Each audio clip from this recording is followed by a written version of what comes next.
Welcome to the Kind of Funny podcast. I'm one of your hosts, Greg Miller, alongside Forbes 30 Under 30, a.k.a. the second best baby blues in San Francisco, a.k.a. the verified one at Tim Geddes. Let Tim host. He's not on camera, but I assure you he's here. He's the Hispanic heartthrob, Texas treat, Latino heat, clicking heads and ripping them to shreds, the globe-trotting, headshot, and nitro rifle from twitch.tv, Andy Cortez. Greg, you were muted for approximately 0.4 seconds of that intro. Can you just say, what's up, maybe, like the first syllable of everybody? Sure. Are you going to go back and... You're going to fill it in, or is it just that? Because I think the show's already rolling, so it might as well be. It can kind of be a do-it-yourself project, like when you get the cereal box and there's a maze on the back. If people are upset by missing the "what's up," they can go put it in the front, right? Okay, I like that. Yeah. All right, cool. Here we go. Then 3, 2, 1. What's up, Ep? Then you go. You clip that out, ladies and gentlemen. You put that on the front. You got yourself a show right there. Mm-hmm. That's a free show. An interactive experience here. You know what I mean? What have we said from day one? We're not building this for you. We're building this with you, ladies and gentlemen. That's the Kind of Funny mantra. So meet me halfway, you fucking ghouls, and do what I ask you to do and make the intro have sound, all right? God damn it. Also joining us, returning to the podcast. You know him as Huey from The Boys. It's Jack Quaid. Hello, Jack. Let Tim host. How's everyone doing? So good. I never got to do a show with you. This is my first time. I had to miss last round. You're totally right. This is amazing. Thank you for having me on. Oh my God. So excited. Good to be here. Thanks for coming back. We were pretty sure The Boys had gotten so big you were just never going to come back, that you would have learned that you don't need us anymore. It was like, I'm over the Kind of Funny boys. I have my boys. No, of course not. You guys, I feel like the last time I was on, I was in the middle of shooting season 3, and I was having like a very hectic day around actually coming on the show, and I think like a friend of mine had to like drop off a shirt for me or something in the middle of the just none of that is happening today. I don't have no hard outs. I'm good to be here. Let's chat. It was honestly one of my favorite Kind of Funny podcast moments, because what it was is your friend had to come and give you a power cord. Your computer had no power cord, so we were working against time. Right, my computer was like about to die. Oh, this is way less stressful. Are you kidding me? I'm so happy right now. The hard out was involuntary at that point. We have to get in as much banter as humanly possible before my computer dies. So how's it going? How's it feel to be on top of the world these days? It's I don't know. I wake up every day saying that exact sentence. I'm on top of the world. Hell yeah. No, it's just been really cool to. I mean, the show is doing really well, and that's really cool. But I think it's just I don't know when I'm in a position like this, and I feel so lucky to be in a position like this. I flash back to the days where we were first starting The Boys, and we all just kind of didn't know exactly what it would be.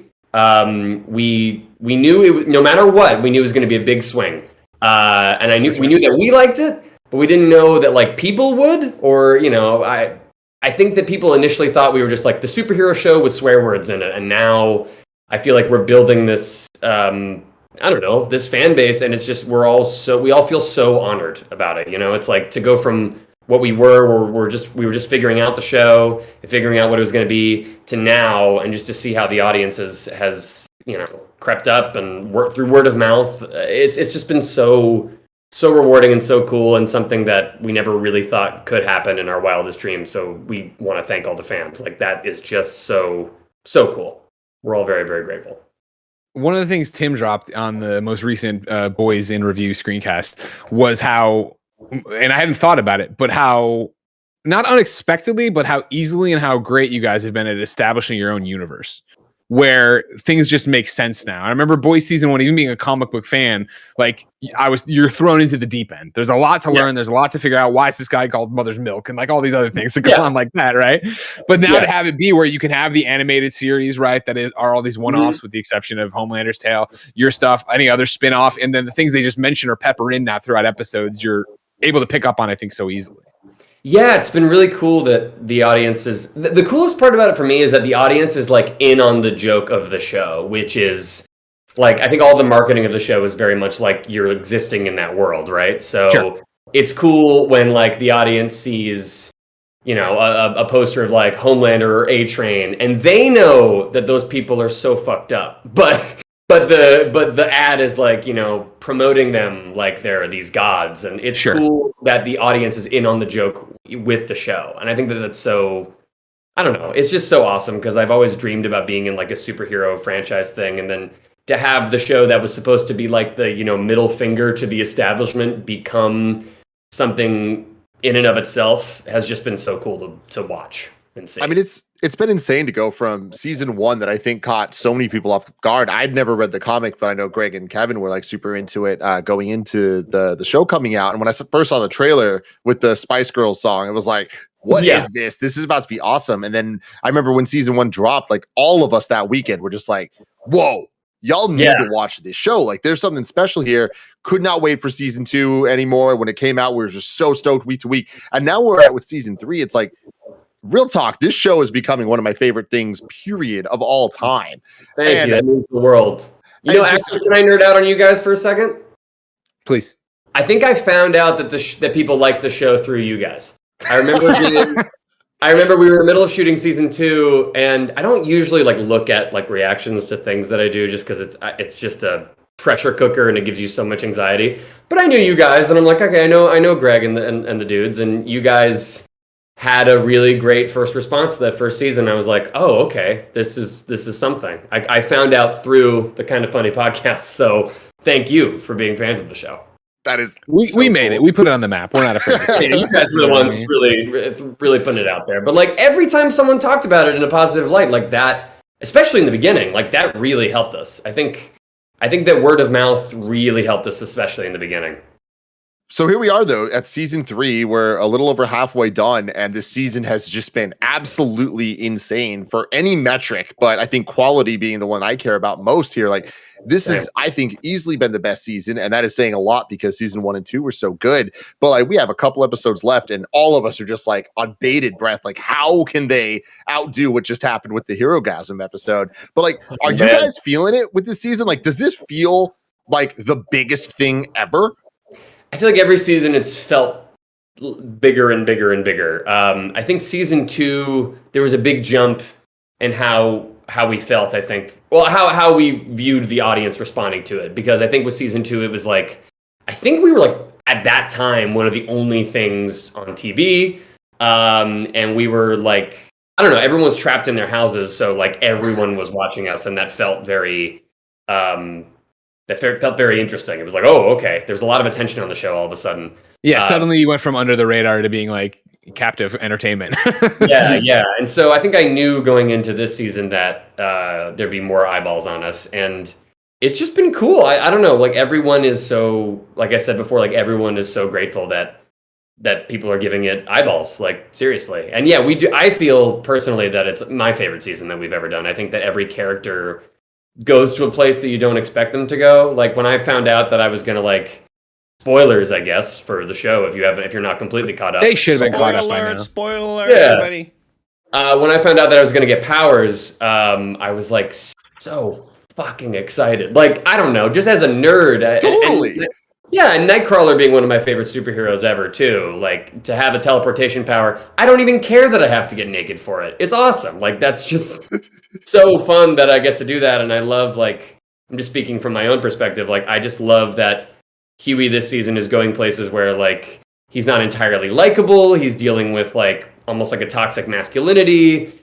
But like every character this season, I think, goes to a place where you don't expect them to go. And I think it's really fun now that the audience is very much entrenched in this world and knows what it is. Now we get to play around with it and have a really good time, and I think we're doing that with this season. Well, I think it makes all the characters 3-dimensional, which has been one of the things we've talked about on the shows before when we review them. Right, the fact that there is no plot line that's wasted. It's not like they cut away from you to go focus on what Starlight's doing or focus on what the Deep is doing. We're like, oh, okay, well, this is something I don't care about. Like each and every one of them, I think we care about, and it's very special.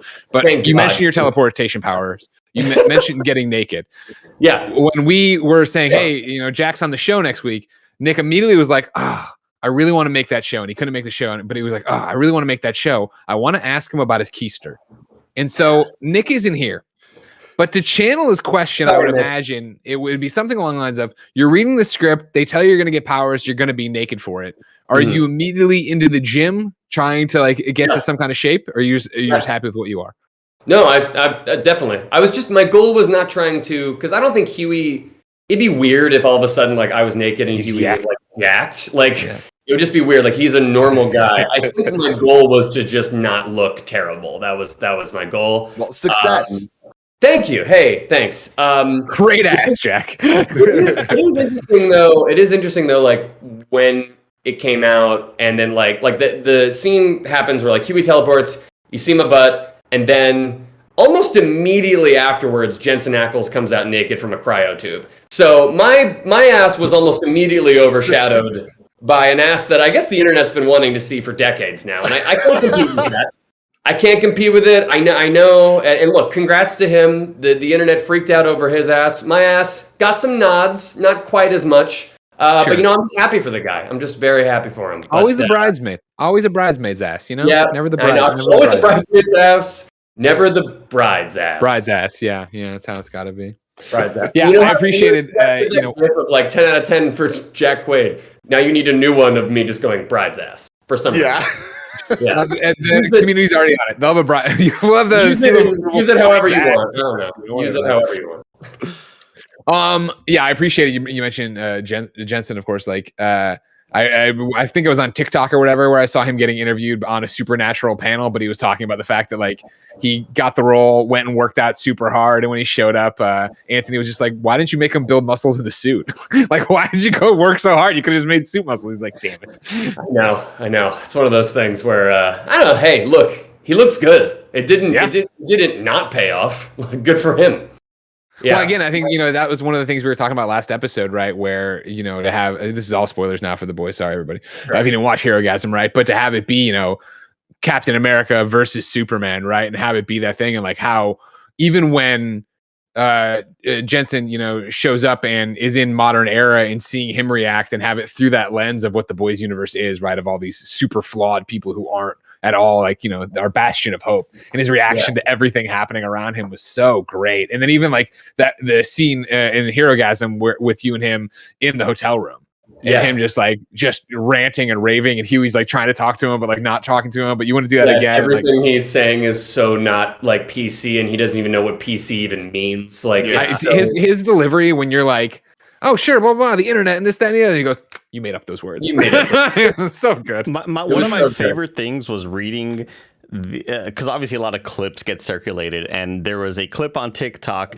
of Jensen walking through the city, very similar to Captain America walking out of the city when he gets out of the cryo tube, and he sees two gay men kissing each other, a couple walking down the street.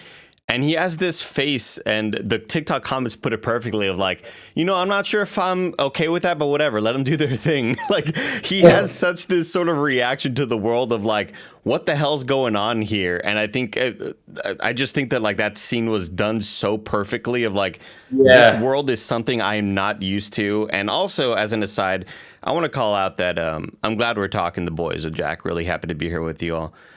Last time we had Jack on the show, obviously I love Jack and I'm very interested in him as a person, but it's like we had Mark McGuire on and we didn't talk about the era of him taking roids and hitting home runs for that whole summer. We had Jack on and we just talked about a bunch of nothing.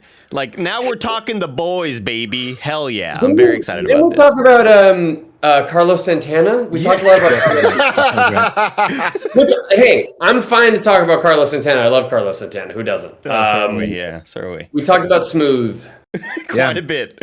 Well, it was so weird. Just I remember just out of the fucking blue one day, it's Carlos Santana relevant, and he's out there with Michelle Branch and Rob Thomas, and we're like, this is great, and your parents are super excited about it. But you're like, I don't know who this is, but suddenly he's on TRL, but cool. And it may have been the same summer that Mark McGuire was hitting home runs on roids. It may have been that same I don't know. That doesn't sound like it tracks at all. That doesn't sound like it's right. It all happened in the summer of 2021. That all tracks perfectly. Absolutely. Yeah.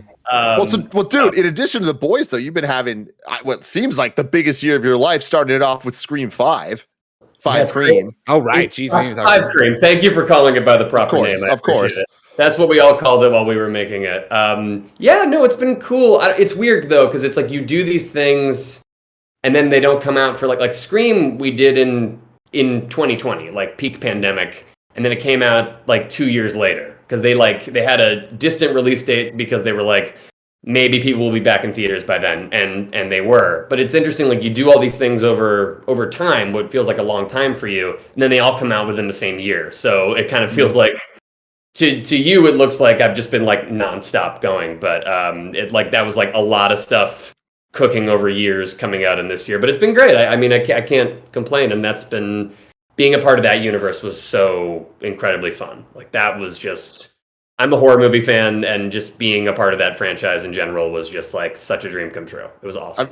I'm dying seeing all the Reddit posts of you, like the memes of the stuff. Like, do you know what I'm talking about, Greg? No, I've seen the thing. No, I don't know that one. Jack, catch him up on the Reddit posts. Right. So I created. I mean, I guess spoilers. Should we just spoiler alert? Yeah, we're spoiling 5 Cream as well if you didn't watch it yet. 5 Cream spoilers. So. Pause for effect. I'm the killer. And he is a Reddit, basically toxic fan. He's like a toxic fan, and he met the co-killer on Reddit. And so I was like, okay, what is being on Reddit like? I had never really been on it. I just wanted to create an account on Reddit to explore what it was like. And what I mostly found was like people being very positive about things. But my character is a toxic fan, so I was like, all right, I will create an account. No one will know it's me, and I will be a toxic fan just to like get into that mindset. So I posted. The reason that I know about toxic fandom is from The Last Jedi.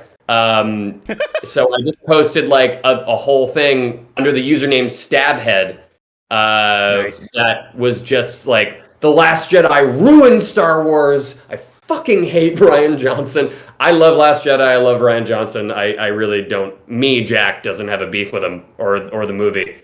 But I don't know. I posted this thing out there, and it didn't really get a lot of traction. Like most of the comments on it were like, "What are you doing? This argument's like really old, and this movie's great. Like it doesn't deserve the hate that you're giving it." But now that I've kind of been outed as Stabhead. People are finding it now, and it is. I don't know. It's like an interesting bit of like, hey, how Jack got into character to play Richie is just still out there online. It's great. So if you're, that is so awesome. And I also picture Jack like, I think Jack just maybe it's the character of Huey, but Jack just seems like way too nice of a person, and I was expecting the hate and vitriol to come out of him and be like, you know what, that Last Jedi, I disagree with it. Like, yeah, exactly. It's still pretty tamed compared to like other things I've seen from toxic fans, because I didn't just go on Reddit. I went on YouTube. I just looked. I looked at some things. There's no going back. I won't say who, but people like screaming at their computer screen about certain things. And like, I'm okay if you don't like a thing, sure. But, you know, it's when you get into like, you know, there can't be a black stormtrooper, or like, I'm going to send X actor or director a death threat because I didn't think that they should have done the movie exactly this way. They should have done it the way that I wanted it. Like, that's where I draw the line. And that stuff is really out there, you know. It's really it's very strange. But yeah, I got into that world a little bit. Now going from the negative side to some positive stuff real quick. Thank God. I've been thinking about you a lot for a lot of reasons. One, I've been watching you every I thought you were about to say, to a positive thing, we have to thank our sponsors. I haven't even done the intro yet. You got plenty of stuff to do. Okay, cool. But I've been thinking about you a lot because I see you on TV every week, and you know you were in Scream and all this stuff. But recently, I fell in love with this little movie called Top Gun Maverick. I don't know if you've had the chance to see it. I saw it yesterday. Really? That is great. Very timely. I love it so much, but I can't stop thinking about the meta-ness of Goose. Yeah. And, you know, Goose is married to your mother in the movie. Yeah. And then Rooster is their child, which in an alternate universe could be you. Yeah, but like, okay, first of all, okay, let me just say, like, watching the movie, all of a sudden they'll just like hit you with a real quick flash of Meg Ryan, and then I go, whoa! And but it's just all of a sudden to be like in a movie and then to be confronted with your own mom is a very interesting place to be. Put yourself there, like you're watching Iron Man and all of a sudden your mom comes on screen for a second. So that's strange. But other than that, it's like I'm kind of I never auditioned for Top Gun Maverick, nor was ever called in. So I'm like, whatever, it's fine. But I don't think I'm entitled to. Well, I mean, look at Miles Teller, though. You know what I mean? Yeah. Like, Jack, you got a great ass. Don't get me wrong, but look at Miles Teller. I mean, he looks amazing.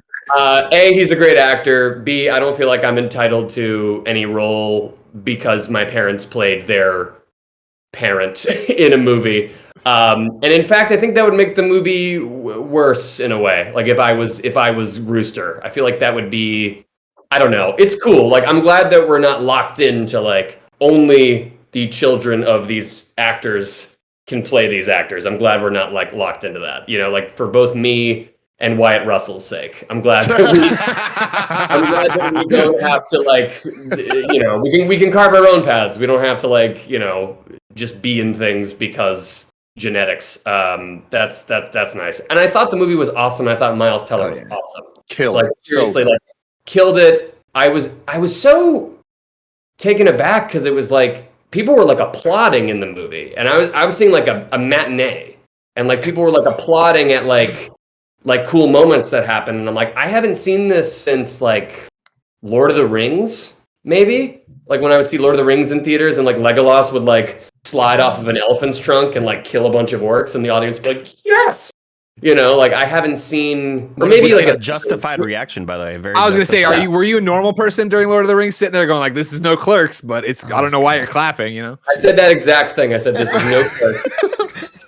No, I was like that. I was like, yeah, and I guess like in Avengers Endgame and stuff like that. Like I've seen that, but to have a movie that I guess is technically part of a franchise, but like I saw it with a friend of mine who had never seen the first Top Gun, and they knew exactly what was going on and loved it and were so enthralled with it. Like I don't know. I just thought that was so cool that you can make like an old-fashioned crowd-pleasing movie like that these days and have it do exceptionally well. Like that's awesome and so encouraging. Hit the billion mark, right? Yeah, I think it did today. Like it's good for them, man. That's just like hard work. That's just awesome. Yeah. now we're talking about you blowing up, obviously, and being the biggest thing since sliced bread, and how it looks like you're working all the time, but you're not. Yeah, it's all, whatever you want. However you want us to do this. Since you've been here, you've also been cast as Superman in my Adventures with Superman. Which I felt bad that I couldn't tell you specifically, Greg, last time that we talked. Sure, it was offensive. And I think you need to step up your game because other people have spoiled things about that show for me, and I won't name names, but I know a lot about that show, and I'm surprised that I had to come from other people, not you. But I appreciate it because then it does give you plausible deniability, right? Of course, like you never told me anything. It's sure, whatever. On top of that, you're now in this new indie from Christopher Nolan, Oppenheimer. Sure. That's gonna be a big one for you. You know what I mean? And then, I mean, just talking about how big your year is. Danny Jollis got married and you got to go to the wedding. And I was offended that I didn't get an invite. He's been on our podcast as well. None of us got invites. That's kind of fucked up when you think about it, but whatever. I'm so sorry. I'll talk to Danny. I'll definitely talk to Danny. Just the next time he gets married, I think it'd be at least nice to invite us. Yeah, next wedding you guys are for sure invited. It'll be only you guys. The next wedding. Fantastic. That's the way it should be. I'm so happy for Danny. What you guys didn't see though was, I think I can talk about this. So Sasquatch, my sketch comedy group, we were all the ring bearers for Danny's wedding. Is it ring bearers? Yeah, if there's multiple, yeah. Okay, because someone said ring bears earlier. I'm like, I'm pretty sure that's not right. That's it's the ring bear. Get out of the way. So Jack, I thought when you said ring bear, I was like, oh, they did a bit where they dressed as bears as the Sasquatch comedy group. I get this. Honestly, that might be better than what we did. What we did do was it was like Nick, Zach, and I. Everyone, like people's moms are there. Like it's a big crowd. We did this like full-on slapstick bit with like fake rings and us like stumbling into each other, tripping, dropping the rings, like pretending to pick them up again, dropping more rings than should be normal for a bride and groom to have. Like someone pushed me over, I fell to the ground and dropped like 10 rings out of my hands. It was the stupidest, most slapstick, dumb thing. And I hope there's a video of it somewhere because it's literally like out of nowhere, there's a very nice wedding happening. And out of nowhere, like just 3 stupid clowns, lanky clowns come in and start stumbling all around the ceremony. Like people had to be prepped, right? I mean, even if you're coming from the bride's side, you have no idea who Danny is. At some point on the car ride over to the wedding, it has to be brought up that he's a comedian. You know what I mean? Yeah. And they'll be like a magician, like, no, comedian. It's one ring higher, but not much. You know Thank what I God mean? it wasn't a magician wedding. Yeah. Oh God. You know. Seriously, thank God. No, it was. Oh, there we go. There it is. Andy's prepping this right now. Are they seeing it live, Andy? Yeah. Okay. They are. Okay. This is off Danny's Instagram. Yeah. When they put him up in the chairs, I saw it on the stories. Because again, I thought I was real close to Danny, so I saw a lot of coverage of this wedding that I wasn't invited to. Bottom left corner, that is Zach picking him up. Yeah, that's him. Yeah, that's him making that face. I love him in that helmet. It's just that was the thing. So touch. it's again, like, I have to imagine I am the bride's cousin. I'm in the car with my aunt. We are on the way there. And I'm like, I've never actually met her fiance. I'd be like, oh, he's a character. He's a comedian. And he's been in a lot of things. He's got a lot of actor friends. And they're very weird and funny. But they're, so like, Tim, when they put him up in the chairs and start dancing him around, I saw the Instagram story. Someone ran in and handed Danny the helmet. And so he's getting bounced around trying to put this helmet on, which is even more scary. That someone was Nick, also part of Sasquatch. So, so you guys are wedding assassins. You are the ones who ruined this wedding. This is all stuff that Danny wanted. Like, so when we showed up at like the groomsmen suite or whatever, we were just humble ring bears. I'm glad that we were invited, but Nick like brought that helmet for Danny specifically, and then at a certain point, Danny had to be like, "Get the helmet."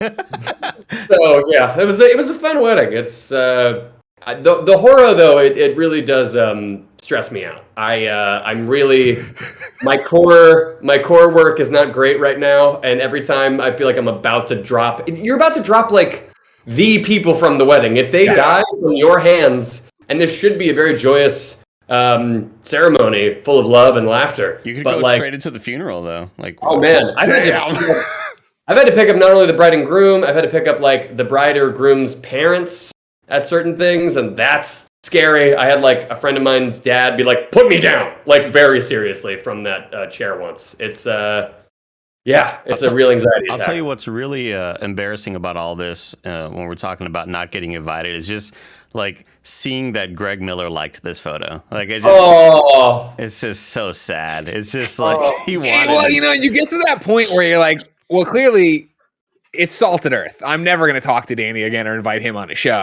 But I don't want to be like, I don't want to, like, I'm going to, for the rest of his career, be an encumbrance. I'm going to stop it where I can. I'm going to make sure I get the word out if I don't like this, but I don't want him to know. So I got to like the post, Andy. You know what I mean? Well, then it's very much the Conan O'Brien press to the glass. Like, look at all my friends from Sasquatch. He's going to watch this podcast and be like, oh, that's why. This is live right now. The proof. Nah, I mean, like, the chat will be cool. He'll never know. He's too busy. Yeah. He's in the aftermath of a wedding. He doesn't have time to go. No, he's on his honeymoon, doing cool things. He's fine. He's got to be jealous of you. You know what I mean? Like, Sasquatch, what a dead end for so many people, but you got out. You know what I mean? Like, you used them. You stepped on all their bodies and got to the top. Yeah, that's how I got to the top, is I stepped on those three bodies. Yeah. We still do live shows just whenever. Here's the thing, like, yes, I'm busy, but also, like, Danny's a touring stand-up comedian. Zach is a prolific audiobook voiceover person, but specifically he is the voice of Christian Grey in the 50 Shades of Grey spin-off novels that are all from Christian Grey's perspective. That is incredible. Yes. It's such a fun fact about my friend that I love saying. He has such a sexy voice, and he's a good-looking dude, but he's also such a silly man that I know. Like, I've seen him record, and he goes like, "That's when I took off her shirt. God damn!" Like, he just like has these weird breaks where he's like, "I would love some food. Steak would be great. Yeah." Like, get back to it. It's this weird mishmash of a person that I love so much. And then Nick is busy. Like, he has his own podcast, which I'll plug right now. It's a podcast I produce. It's called Hero Club. It's a D&D podcast. That's so much fun. And it's like, I don't know. It's like a podcast where it's like, we're playing a Dungeons and Dragons campaign. Almost no campaign is ever about like wizards and elves and, your standard, like, we're in a fantasy world, Dungeons and Dragons campaign. It's like a noir detective thriller, or like our first season, which I don't even know is still up there, is like about Santa taking the North Pole back from Krampus, but just with like D&D rules, and then we cut out all the crosstalk so it sounds like a radio play with our own original music, and we throw in sound effects. It's a very fun time. So that was my plug for Hero Club, and now I'll stop.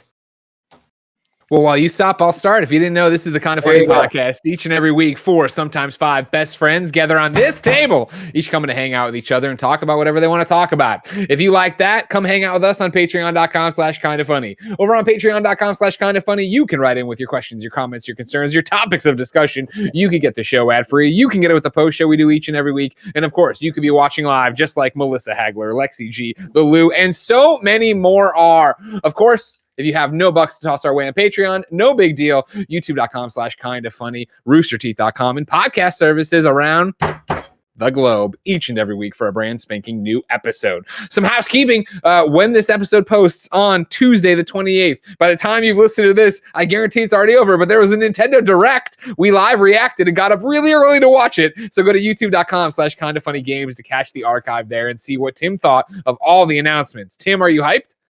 I'm as hyped as you can be for a Nintendo Direct mini Parker showcase. You know what I mean? But yeah, Jack doesn't that. Wait, that really makes Jack go. You want to go watch that video, don't you? No, but you guys got to tell me after this plug what happened during that Nintendo Direct, because I didn't watch it. So there we go. Then, of course, thank you to our Patreon producers, Anonymous, Nathan Lamoff, Delaney Twinning, Parget, Got Married, June 10th Sing, Gordon McGuire, and Fargo Brady. Today we're brought to you by Athletic Greens, and guess what, Andy? Let's hear a word from them right now. This podcast is brought to you by something Tim literally uses every day. AG1. Tim's birthday is June 30th, and he decided to give himself the gift of taking care of his body with AG1. With one delicious scoop of AG1, you're absorbing 75 high-quality vitamins, minerals, whole food source, superfoods, probiotics, and adaptogens to help start your day right. This special blend of ingredients supports your gut health, your nervous system, your immune system, your energy, recovery, focus, and aging, all of the things! Tim mixes AG1 with his water, loves the taste, and says he's feeling better than ever. Athletic Greens has over 7,000 5-star reviews, and Athletic Greens is a climate neutral certified company. Right now, it's time to reclaim your health and arm your immune system with convenient daily nutrition. It's just one scoop in a cup of water every day. That's it. No need for a million different pills or supplements to look out for your health. To make it easy, Athletic Greens is going to give you a free 1-year supply of immune supporting vitamin D and 5 free travel packs with your first purchase. All you have to do is visit athleticgreens.com/kindafunny. Again, that's athleticgreens.com/kindafunny to take ownership over your health and pick up the ultimate daily nutrition insurance. All right, we're back. Jack? Yes. Grant Burton has written into patreon.com/kindafunny to ask this very serious question. Grant, What's the best food and drink combo? That's it? Curious? That's it. That's the question. That's where we're starting with you. Oh, man. After 30 minutes of talking to you profusely. I'm like, what is the best food and drink combo? God, this is actually a tough question. I'm going to go with like a burger, like a burger and a Coke. I feel like you can't really beat that. Like Great that's answer. I'm going to amend that. Pizza and Coke. Okay, fair. Oh, man. Here's the thing is, I'm saying, though, Jack, you got to... really good, too. A video went around today, or maybe yesterday on Twitter, right? And it was a classic Kinda Funny podcast moment I had forgotten, where if you're only allowed 2 drinks, what would they be? And Kevin answers an old-fashioned and then the espresso milkshake from the store down the road or whatever. You need to get specific, because a lot of burgers suck. You have to be very specific with a burger, all right? So where are you getting this burger with your Coke? Okay, I'm going to amend this. There's no burger anymore because I need you to clear the record, strike the record. We're throwing out the burger. I don't even know why I said it. I'm going to say ramen, specifically from this place called Tatsu, which is I order it a lot, and a Coca-Cola, like just a straight up and down Coca-Cola. I think it's the hardiness of the broth combined with the noodles, and then just to wash it down with a Coke. I think you feel terrible afterwards, but in the moment, it's great. I'm going to go with that. See, when I'm doing ramen, I'm usually going with a Kirin, right? A Sapporo, some kind of Japanese beer there or whatever. I like that. My answer for this is very similar, and I wonder how many times Coke will... What? I'm sorry, what? No, I wanted to know what yours was. I think it's very specific, and I'm going to put a Coke on there as well. Another Coca-Cola, a can of Coke, and Cheez-Its. That is the ultimate pairing. I can't eat Cheez-Its and not want a Coke. And I'll be honest with you, ladies and gentlemen, I haven't had a Coke with my Cheez-Its in how long? 7-8 years. Because it was an IGN thing I would do all the time, where me and Nick would sit there and destroy a thing of Cheez-Its, and I would go get a Coke from upstairs. I never even. I haven't had a Cheez-It in so long. Jack, I need you to DM me your address right now, and I'm going to Amazon you some Cheez-Its. Jack, there have been huge strides in technology with the advancements Cheez-Its. You don't even know. Now, did we take a step back with by losing the Tabasco Cheez-It? We did. They had a partnership with Tabasco for a long time, and it was delicious. Then they said, you know what? We don't want to pay for the license. We'll just make it a hot and spicy Cheez-It. It's not the same. It's just not the same. It's funny to hear I don't know. It's funny to like think about Tabasco as a company. I just think about it as like its own sauce, but to hear like partnered with Tabasco, just such an interesting sentence. Partnered I'll take you a step further than that. You know, I'm a dumb Midwest kid, right? And so the first time I ever heard of Chipotle was the Chipotle restaurant. And so then when Chipotle spices started popping up everywhere, I was like, these motherfuckers are licensing themselves everywhere. And it turns out, no, they aren't. It's just a thing you can say. It's just a word. It's just a word. Yeah. That's amazing. That is amazing. Tim, what do you think? I used to. Yeah. I think Coke, is the right answer. I just feel like it goes so well with so many things. Like Jack coming up with 3 great answers off the bat with pizza, burgers, or ramen. I love Coke with all of those things, but specifically, you got to go with the GOAT, with the classic. You got to go with the McDonald's Coke with the McDonald's burger. Burger, your choice. But I feel like that combo that was America was built on. That's some fantastic stuff. Like a can of Coke and McDonald's Coke? Or do you mean just like Coke that you got at a McDonald's and you like use the machine? If you get machine McDonald's Coke, there is nothing quite like it. I don't know what it is, but they just have their very specific thing. If you know, you know, and anyone that's had Coke at McDonald's fucking knows. Okay, it is immediately identifiable as the most perfect thing in the world. But what do they do something different, right? The syrup or something. They do something weird with it to make it taste special, and it's delicious. It's perfect. What do they do with the syrup? I don't know, but it's something. I'll find it for you. You keep going. I think they add like a certain percentage more syrup than you would get in the can or the bottle. I think it's like a 5 or 10% more syrup to carbonation. Typically, ratio. Restaurants get their 5 to 10. But Coca-Cola does something different for McDonald's. The fast food chain gets its Coke syrup delivered in stainless steel tanks. According to the New York Times, the material keeps the soda fresher, and your tongue can taste the difference. Mm-hmm. See, I love that. I'm all about it. So I have a question to pose to the group. What drink goes best with the song "Smooth" by Carlos Santana? If you could pair a drink with "Smooth" by Santana, what would it be? Featuring Rob Thomas. Featuring Rob Thomas. Yeah, Rob Thomas has to be represented in this drink. Yeah, he needs to be represented in this drink. Imagine the ad with Smooth playing over, and they're like drinking a whatever. That's my thing. Is like I think it needs to be a refreshing drink because that's a hot song, and it's a hot one. You know what I mean? It is a hot one. When you remember the video, they are hot in there. The Carlos and Rob are sweating. There's is it alcoholic or is it non-alcoholic? It's alcoholic, and I think it has to taste just like an ocean. Under the moon. Yeah, of course. Thank you. Because I think it has to be. It's like I can say this because I'm Mexican. Oh, Jesus God! Thank you for clarifying. Since you're not on camera this time, I can't wait to hear what Jack Quaid has to say. They tune in. There's something they just take. This Andy guy hates Mexicans. Do you hear what he said? No, I can say this because I'm Mexican, but because it's Santana, I feel like it has to be a margarita or a mezcal, or it's got to kind of have some sort of vibe to it, but it kind of has to have a fruity, tropical type vibe as well. Maybe some pineapples are in there. A Paloma. Paloma what's that Paloma again? What is Paloma's like grapefruit juice and tequila. Okay, Paloma is a tequila-based cocktail. The drink is most commonly prepared by mixing tequila, lime juice, and a grapefruit-flavored soda such as Fresca, Squirt, or Jarritos, and served on the rocks with a lime wedge. Now that sounds so smooth. That does sound smooth. That sounds so smooth. It does. I'm imagining drinking.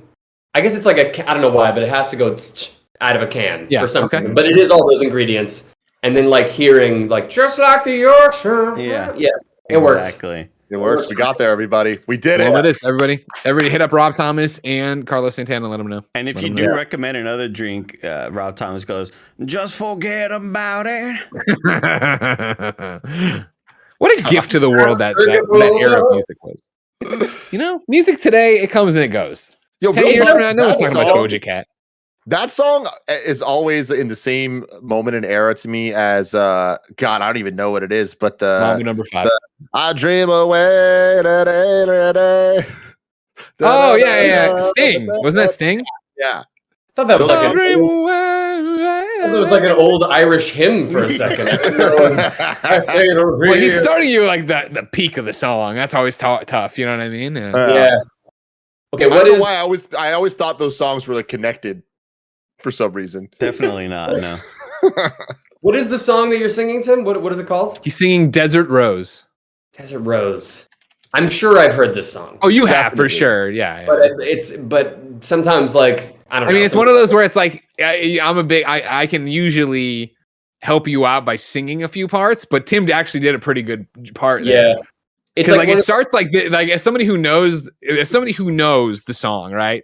And you were asking me to sing, I would jump right and it's I Dream of Rain, which I never knew. I never knew that's what he's singing or whatever, right? But It's one of the those, like- first stanza or whatever of lyrics is Yalil Hadi Madat Tuali. Yeah, and it's like, this wouldn't help you if I started there. I couldn't start there and give you the song. I just listened to the first 20 seconds and like, y'all, I feel like this song is underrated. I know right now it has 324 million views, but I feel like that's not enough. Man. Everybody, of course, we don't want the copyright strike. So if you wherever you are right now, go ahead and pause the podcast. Open just tell your Spotify, your Siri, your Echo, or whatever. Hold on. Hey Alexa, play Sting Desert Rose. And you just come back after that. Right? I love the idea that the representatives for Sting are going to be like, why did 8,000 people decided to listen to this song? We're checking the analytics, Sting. I don't know why. Damn, and this is a video too. I never saw this video. Are you watching this video right now? Oh yeah. Jack, he opens with a flip camcorder. This is how it starts. And then somebody dressed like the Green Hornet. Who's Green Hornet's partner? Tonto. Tonto, is that right? There's a woman dressed like that in riding chaps or boots or whatever those things are, and then getting in this nice car. I didn't think it would have riding chaps. And he's using the camcorder the entire time. This changes everything. This does. What is I'm actually very curious. What is the I don't know, on your Spotify, on your Apple Music, whatever. I have like a running list of liked songs. Yeah. Like just my current liked songs. What is that number one right now? What is the most current liked song? Ooh, good call. Good call, Jack Quaid. I want to know. Mine is oh, go ahead. You go ahead. No, Greg. you go. I just thought I'd open it up. Mine is a song called The Very Modern Dance by a band called Destroyer. That's all I have. Okay. It's pretty good. I don't know. I can't play it because of copyright. But yeah, what do you have, Greg? Le Temps est bon, and I believe this is the remix. Actually, let me play the remix. No idea. Yeah, this is the remix. This is the remix. Le Temps. This is French, obviously. Et bon by Bon Entendre, and then Isabella Pierre. I think Bon. Yeah, she's the original artist on it, remixed by them. Then yeah. Fantastic. This guy married a Canadian. I did marry a French Canadian, and yes, we were listening to this the other day. Nice. Sorry, I feel like I picked a category where we can't show the audience what it is. I'll tell you what I'm doing. I'm on Spotify right now, and I'm gonna create a little playlist here, and you send me what yours was again because I've already forgotten it, and I'll put it in there, and we'll have a thing. We got a stew going, Here we go. Here's a stew. Tim, what do you got? My top two right now are the most Tim Geddes things possible. Number one is Top Gun Anthem. Yes. From Top Gun Maverick, which I have listened to no less than 100 times in the last week. And the number two is a song called Tardy for the Party, as featured in The Real Housewives of Atlanta. So that's kind of the breadth of my creative abilities to listen to things, Greg. So hold on, I'm adding it to this playlist that we're making right now. It's Top Gun Anthem by Harold Faltermeyer, Lady Gaga, and Hans Zimmer. Okay, great, perfect, nailed it. Jack, what was yours again? It's called The Very Modern Dance by Destroyer. Got it. There it is. Done. Clicking on it. And can you please also add Tardy for the Party? No, we said top one. We didn't say two. We got to do it. The people need to hear it. This is going to be a 3-song playlist. Yeah. You're gonna get a lot of play because you can only go so far. Andy, I'm Tardy to the Party by Baby Baby. No, by Kim Zolciak. Mm. That is You not have who I to thought just would send me have that. written Just send me song. that one on Slack. I can't find what I'm looking for. Mm-hmm.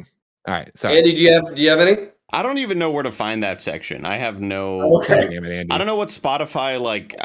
I don't know if I ever like things on Spotify. Honestly, I just kind of All I do. I listen to my podcasts, and yeah, that's about it. I don't know. Wait, hold on. What's the most recent podcast episode you listened to? Put that on the. Yep, that's a great call.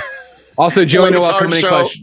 Joey It's Noel's coming in also- clutch and telling us to add Smooth and the Sting song to this list. So there you go. Yes. It's more than Also, two it's one two episode things, of a Andy. podcast.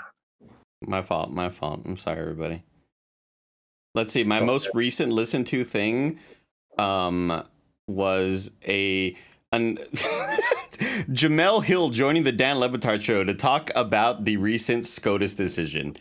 I don't know. It's really It's puts a it huge down. downer at the end of the playlist. Yeah. It really puts you at the time It's like and place. it's like 6 songs, everybody's jamming, and then it's just all right. Here's an hour and a half long discussion about how fucked our country is. Great. Like, that's how we get the message across, right? We need to fight this thing. That's how we get Yeah. the message. That's true. You got to put it out there. Wait, Yeah. which one I is it got a though, Andy? podcast. I'm who am I looking for? Let's see here. It is called Second Class Citizens Hour 1. Got it. There it is. Got it. Add There it is. add to the- So Hour happy one. this happened. Thank you I for know. all with me. Jack, I have a podcast question for you. Please. Recently, I saw that you guested on a show Oh, that yeah, I had never heard of, but it looks very cool and very fun. And I think it was called Podcast But Outside. Yes. Can Those you give me guys the are pitch great. on this? Yeah, those guys are amazing. So it's these two comedians who they just do something that I'm like, why didn't I think about this? Like, it's just such a good idea. They just go outside. They have a little booth. It's just anywhere, like the middle of the street, outside of the White House. They've done it there. They've done it just like wherever they go, wherever they're touring. They just pick a random street corner. They just set up there. Their mics are live. You hear background noise. It doesn't matter because the mics cancel out most of it. And then they just like talk to strangers and they say like, we'll pay you $1 if you appear on our podcast. And people are fascinating. And if you just kind of like ask them questions and let them talk for a while, the stuff that you'll hear is amazing. So that's what they do. So I was a guest on their podcast and we interviewed some strangers who just passed by. One of which was like a guy that designed his own clothes. There was a dude that like was on his way to bike to Santa Monica from like Hollywood, and he was like looking for direction in life. So we were helping him out with that. It was a really interesting experience. And I don't know. I love like when you just give a random person a microphone and just seeing what happens. Sometimes you'll hear really funny things, really profound things. It's a really cool podcast, and those guys are really, really awesome. They do live shows as well. So shout out to Podcast But Outside. They're awesome. So here's my question about that, because I am a big fan. I've heard about them a lot, and I know them through the ticks and the talks and the things you'll see, the things you'll share there or whatever. That's how I know the of them. talks, but not the ticks. Yeah, you know, their ticks are usually kind of weak, but their talks Yeah, are. but the talks are top notch. How does that come about? Is that like? Are you on a clowny basis like you are with us, where you just DM them and interact with them and you're friends with them, or was that like something set up by your agent or the boys or whatever? No, when it comes to like podcasts and stuff like that, that's usually stuff I just kind of seek out myself. Like we've realized that we follow each other, and then we're like, oh, we should do something together. And I feel like that's how I've gotten to do like a lot of cool podcasts that I'm genuinely a fan of. Like I got to do that, and then there was this other one I did semi recently called Too Scary Didn't Watch, and it's just these 3 women who are again comedians, and their whole thing is one of them likes scary movies and is brave enough to watch them. The other 2 are not brave enough to watch scary movies, and it's just one of them summarizing a different scary movie each week for the other 2, and it's so entertaining. So that's another one I'll plug. I don't know. Man, Andy, that'd be great if somebody turned their fear of horror movies into content for us instead of just running from it or leading us on that you were going to join us in The Conjuring but never doing it. Well, no, I was on there. I hate scary movies, Jack. And we did the Conjuring in review with James and Elise Williams from Funhouse, and Right.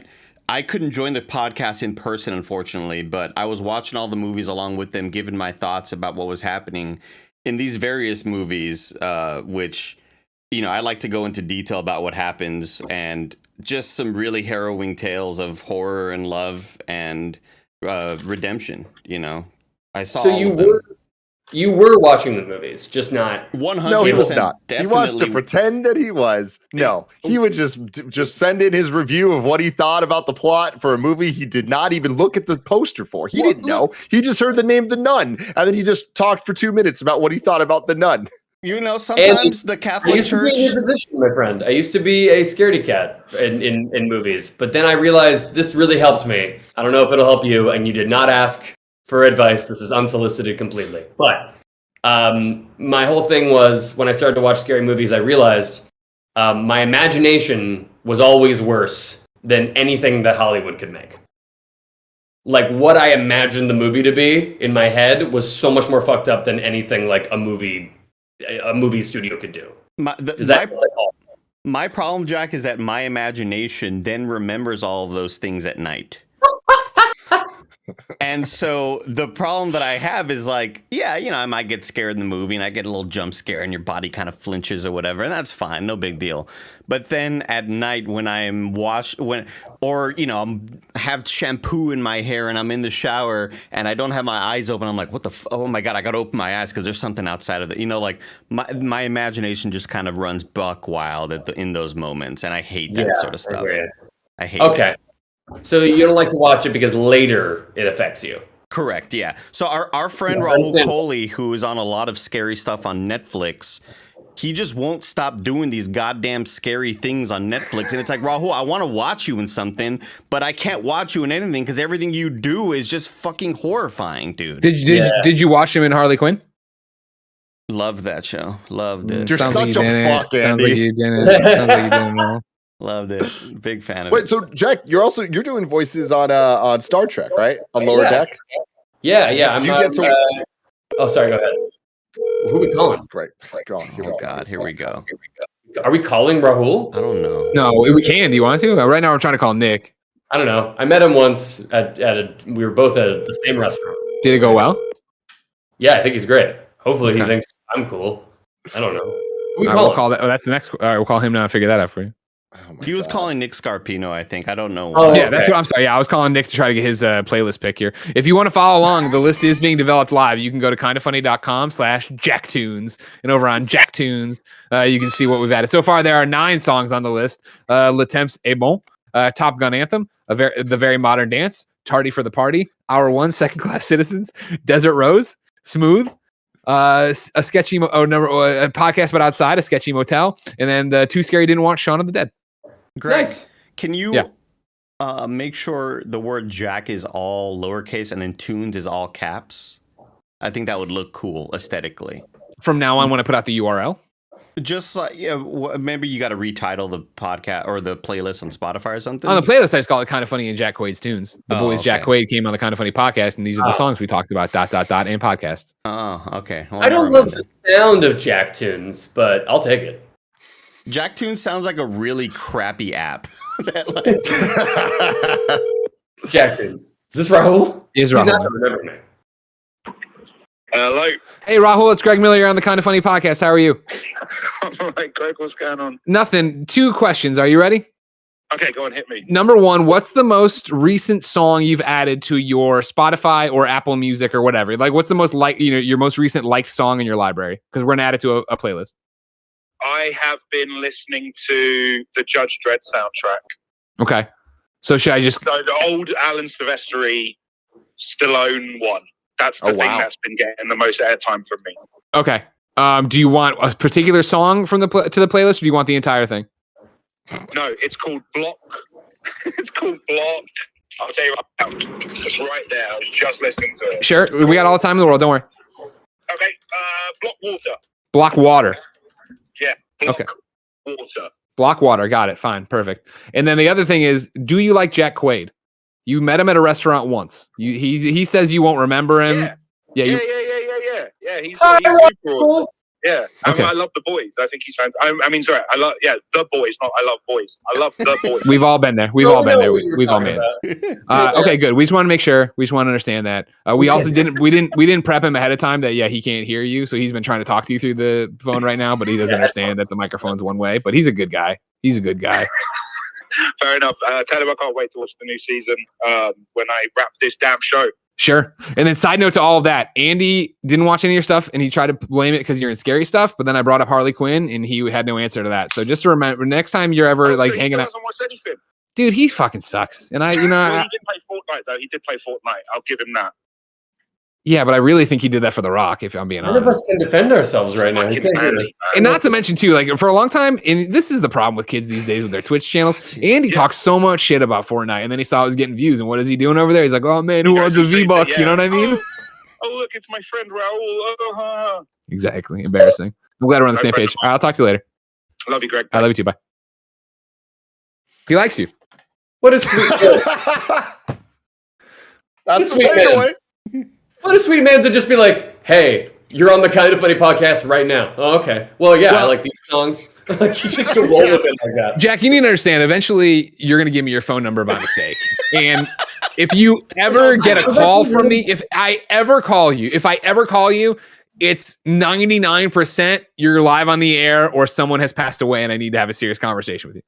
What's crazy to me is that we don't have each other's phone numbers because I just tried to text you the songs. I tried to do the same thing to you the other day. I was like, oh, shit. I didn't see Greg Miller. So after this is over, that's changing. Yeah, I'll DM you right now. Jack, I'm going to be honest. I don't know if you want to do that. You are inviting him to call you at any given moment when any time a thought comes into his mind, and a lot of thoughts come into his mind. I'm going to tell you that right now.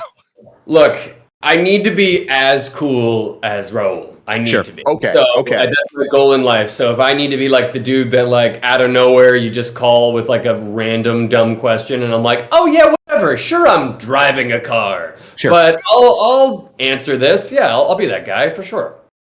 Good. We appreciate that. You're gonna get a call one day and it's gonna be, hey Jack, you're on the KindaFunny podcast. How are you doing? Like, I'm doing great, Greg. All right. What is the name of the dinosaur with the spikes from Jurassic Park 2? Spinosaurus. Spinosaurus. There it is. There it is. Done. I just rewatched that one. Are you a dino head like me, Jack? I love dinosaurs, man. I can name them all. I was a big dino head. I was a big dino head, and then I like recently like rediscovered the like original Jurassic Park movies, and I was going through them, and I remember like liking 3 a lot when I was a kid, and then being surprised that people like really don't like that one. I'm right there with you. I think it has its moments. I think it does. Like, the pterodactyls, man. Excuse me, pterodons, Andy. Get it right, dude. There's some weird moments in it for sure, but like, especially the like Alan with the, with the raptor. But I think that like, you know, goofy moments like that, I kind of like, that's what I remember and I like love it. I'm not like, I don't hate it, you know? It's Alan. fun. What he says it is so like, it's so weird. Not intense at all. Alan. Jack, in that line of questioning, you've stumbled upon the Daily Double. Andy, hit the music. Madeline, aka Mad Exposure, writes into patreon.com/kindafunnygame. No, I'm sorry, patreon.com/kindafunny. This is a game related question. It says, what's the last thing you did that made you feel carefree / like a kid? That's a very good question. Very good question, Madeline. Very good. Okay, maybe this.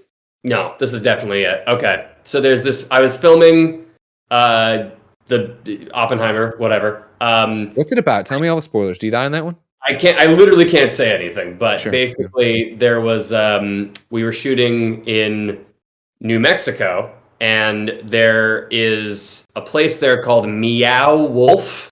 Mm-hmm. Have you heard of it? Yeah. There's one in New Mexico and there's one somewhere else and I don't know where that is. I think maybe like Portland or something, but it is this like, how to describe it? It's like if an escape room Denver. and like, what do you say? Denver. It's in Denver and Santa Fe. There you go. Denver and Santa Fe. Yeah, we were in Santa Fe, and it's like this, like, I don't know. I'll just describe what I went through. So you go into this thing. It's all indoors, and it's like first you come into this room, and then there's this house, and if you like open the refrigerator, that's like a portal to another kind of room, and all of a sudden you're in a spaceship, and it's like then you go into a forest. It's like this completely interactive art piece where you're constantly like moving around and here we go. You're going to like different universes, I guess that's like the story of it, but it's just the coolest thing I've ever seen. And the fact that like you get to just get transported into this other world, I definitely felt like a kid again. Yeah, here we go. Yeah, you're masked up. You're walking around. it's not nearly this empty. There's so many people in it. There's also one in Vegas now. Apparently, there's a Oh, third. cool. This thing was awesome. I just went in the middle of the day with a couple cast members, and it was like I had the time of my life. I was like, this. I can't believe something like this exists. It's Was the one that you did the fake grocery store? Was there a fake grocery store? There's so much crazy shit in here. It's almost like maybe, yeah. So the I think the fake grocery store is its own installment completely in a completely different location. But that one is you walk in and it kind of looks like this. It looks like a grocery store, but all the products are really weird. And then you open the refrigerator and then you're suddenly in something else. And it's kind of marketed to be like I don't know. It kind of reminds you of like a grocery store inside of like the Fallout universe or something. Like it kind of has that sort of Americana vibe. Yeah. I love that stuff. There's this thing in LA that is called Delusion, and it happens every Halloween. And I remember it's kind of like escape room meets interactive theater. It's more like there's actors. That's more like you discovering it on your own, but this involves like actors who are kind of bringing you from scene to scene. You have like guide characters, and the first one I ever did, I don't know, basically our guide was saying like, you are the children of vampires. Like he kept telling us that. And then we got into this room, like that was kind of like this big foyer or whatever. And there were all these vampires and they were like encroaching upon us. And then our guide character just goes, use your powers. You have powers. If you just, put your hands in a diamond shape and go like this. And we're all like, whatever. And we all went like this. And little did we know, all of the vampire actors that were coming towards us were all hooked up to harnesses. And it flew back. It was like we were using the Force, and it was the coolest thing in the world. They do it like around LA every Halloween. I'm pretty sure like Neil Patrick Harris produces it or something. It's really awesome. That's rad. I know Meow Wolf. The reason I know it is our friends over at Achievement Hunter, Jeff Ramsey and them did a show called The Weird Place that was a collaboration with Meow Wolf, and they kind of turned the experience into more of like escape room show where it was like one season and like they were trying to find Jeff and they had to solve a bunch of problems like in all of the weird shit that they were doing. But it's cool stuff. Cool. That's so cool. I like that they can put a story in it too. That's awesome. Yeah. It's just such a fun time, and it's one of those things where you go like, I'm happy that like, I don't know, every time I go to Disneyland, I kind of think the same thing. I'm like, humans made this just for fun. Like just for pure enjoyment. We as humans like made this world so that you can escape in for like a little bit. Like that's cool. Yeah, one of their first installments, I watched a little mini documentary on it with some friends of mine, cool. And this whole shopping mart thing is called Omega Mart, and obviously they're at a point now where they can have these gigantic big budget type stuff, but in the video they talked about how some of their first installments were for this thing called Omega Mart that took place in a friend's garage, and it was just like a fake pop-up shop that people came to and then realized, oh, these aren't really useful products. This is an art installation. I get what this kind of is. And then they went from like a friend's garage to a smaller kind of place that they rented out in some shopping mall, strip mall or whatever, where people started realizing, almost similar to the Nathan for You dumb Starbucks thing. Like, this isn't really an actual place you're trying to sell stuff. This is just a fake kind of art, experiment or whatever. And then it is obviously expanded to this gigantic production, which is really badass. It's really cool. I'm really happy that like people enjoy it enough to like keep it afloat, and people keep coming and giving it money because it's like, you know what I mean? Like, I don't know. It's a little bastion of joy in the world, which is really cool. Andy, when's the last time you felt carefree or like a kid? That's a good question. Carefree or like a kid? I don't know, man. Maybe like when it just, I guess, honestly, probably Disney World or Disneyland. Yeah. Like, Sure. I think like just anytime I'm there, I have the same thing that Jack says. It's like, this is obviously all of the, just, it's easy for me to get jaded and be like capitalism, fucking all that sort of shit. Yeah.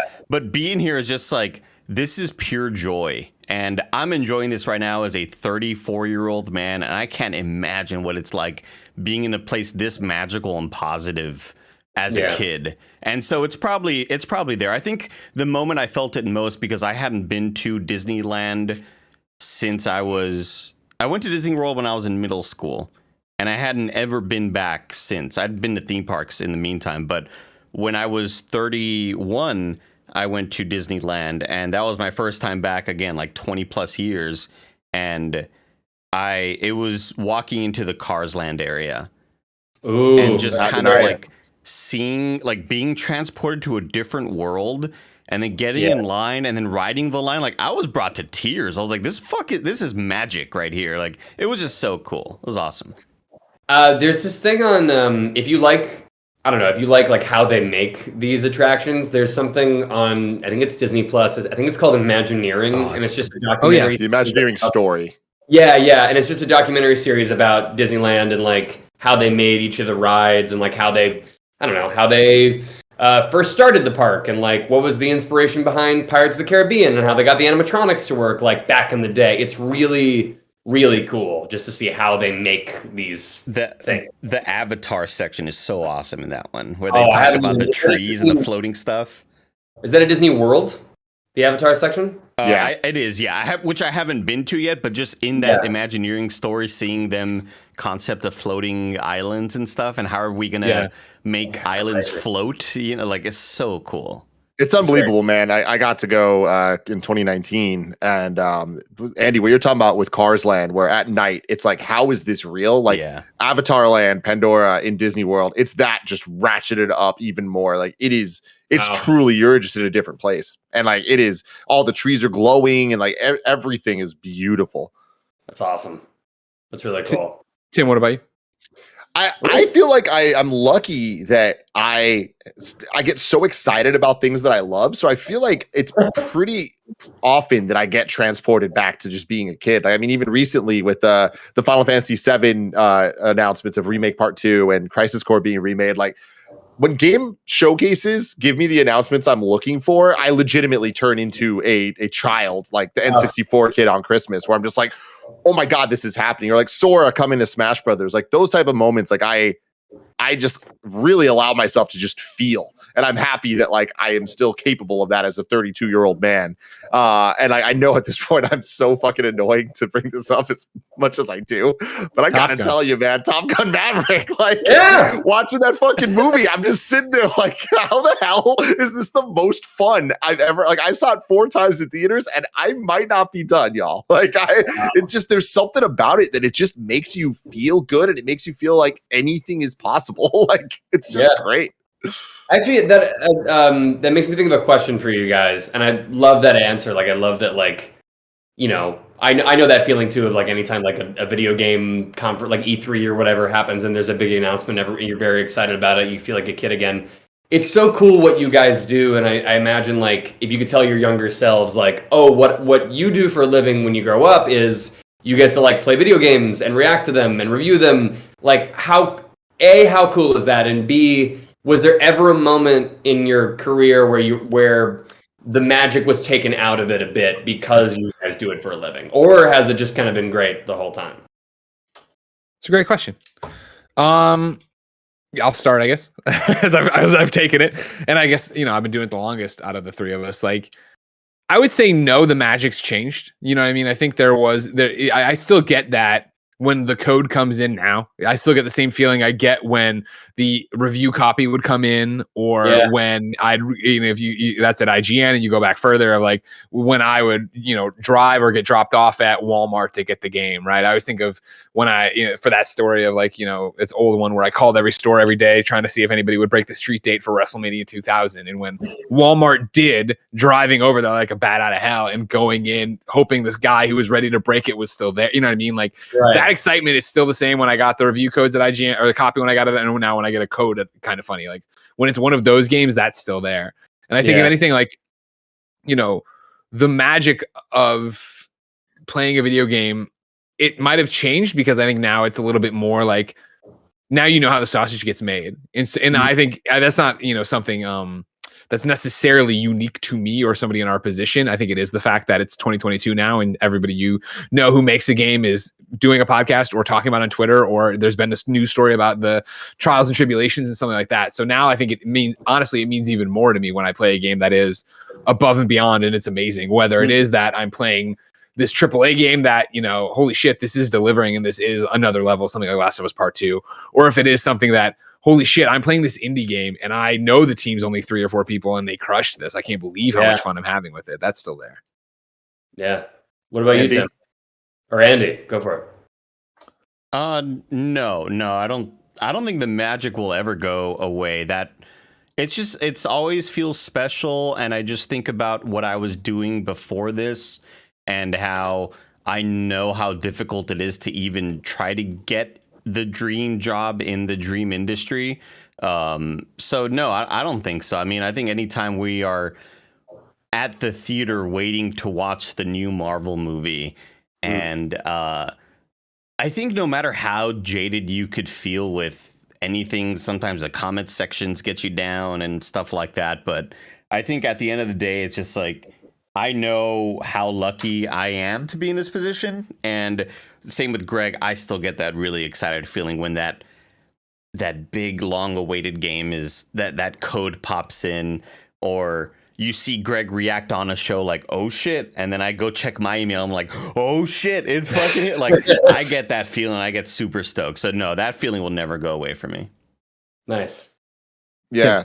Yeah, I mean, I'm happy that we're all kind of aligned with this, where it's like there's just been, the magic has changed, to Greg's point, but I feel like it hasn't lessened. It's just the things that make you feel that magic are just a little bit different these days. But I can't believe I get to do what I do, but at the same time, this is legitimately the dream. This was the goal, and I have achieved it. And there is not a day that goes by that I don't feel incredibly shocked that is the case, and like just so stoked about it. And like, especially with a lot of things we have going on right now at KindaFunny, where we are like just have such amazing plans and such amazing things ahead of us. It's like, it's just so invigorating to just be like, oh my God, like not only are we doing this thing and it brings me so much happiness, but we have so many plans to bring even more happiness and for it to just be the most awesome thing.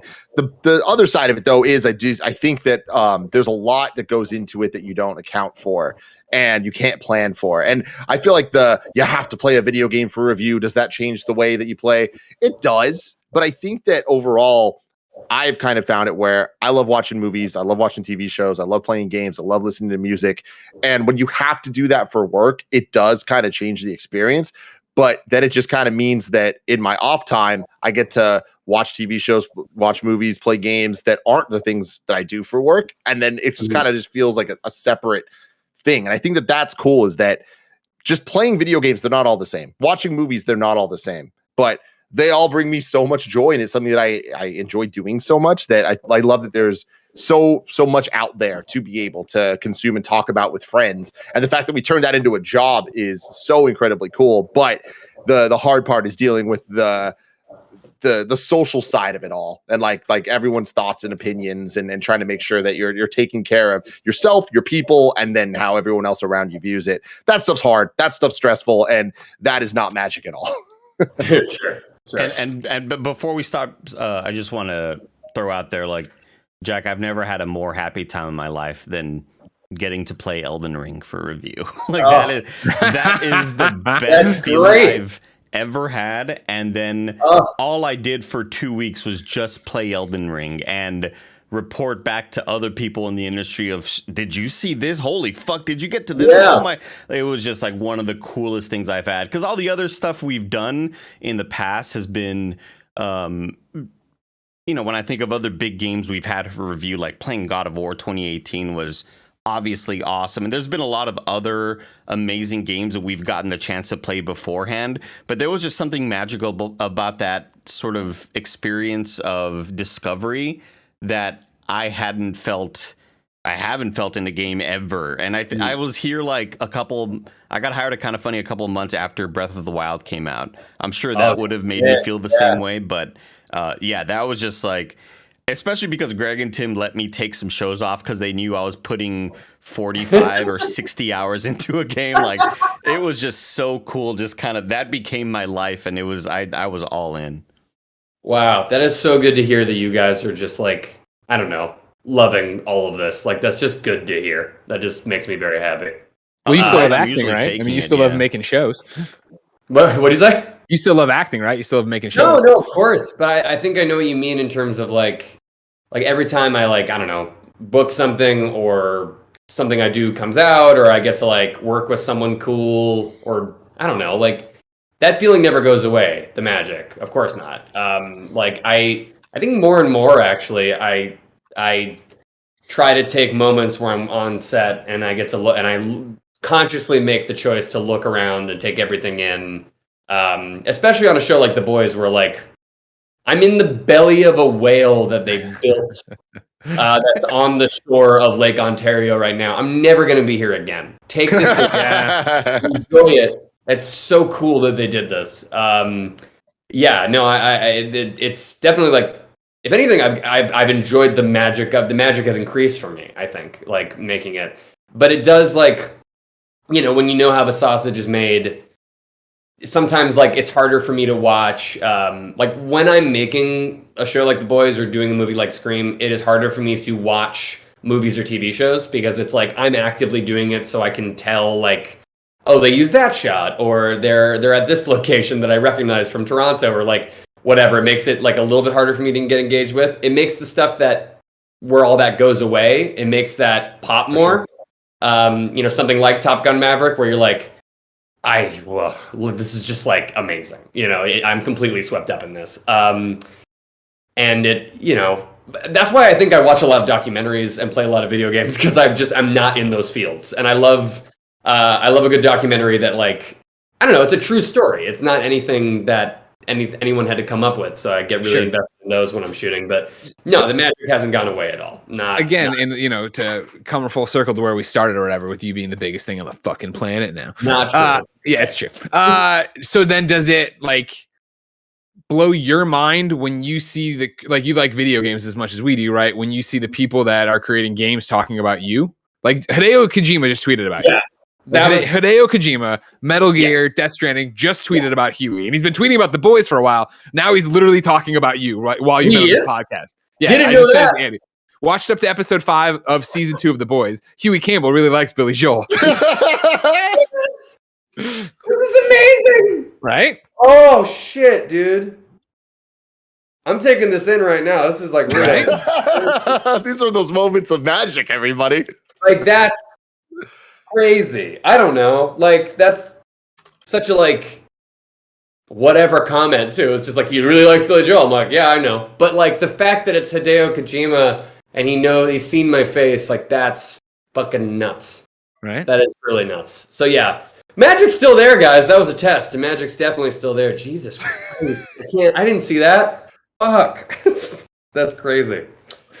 Wow. Ladies and gentlemen, that's the Kind of Funny podcast. Each and every week, 4, sometimes 5 best friends gather on this table, each coming to hang out with each other. If you want to hang out with us, the show isn't over yet. Head to patreon.com/kindafunny, where you can get the post show we're about to do. Of course, if you were already a Patreon, you could be watching live just like Anthony was, Gerardo was, and Cody were. Also, I didn't bring it up. We didn't get there. Cody Hagler wrote in with a question. We can ask it in the post show, but Cody's here every week, Jack. And Cody calls himself the Hagler.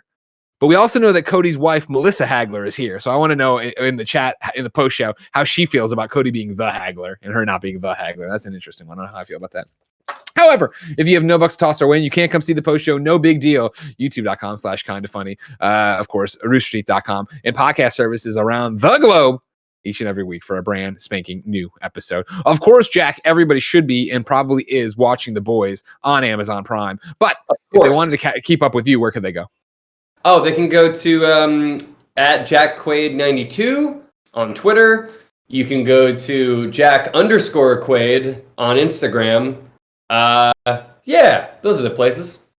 Good enough. Ladies and gentlemen, we got a post show to do. Jack, thank you so much for hanging out with us, even though you're not leaving yet. No, I'm not leaving yet. I am still emotional that Hideo Kojima knows my name. And I hope that if Billy Joel sees that tweet, he also gets equally as emotional.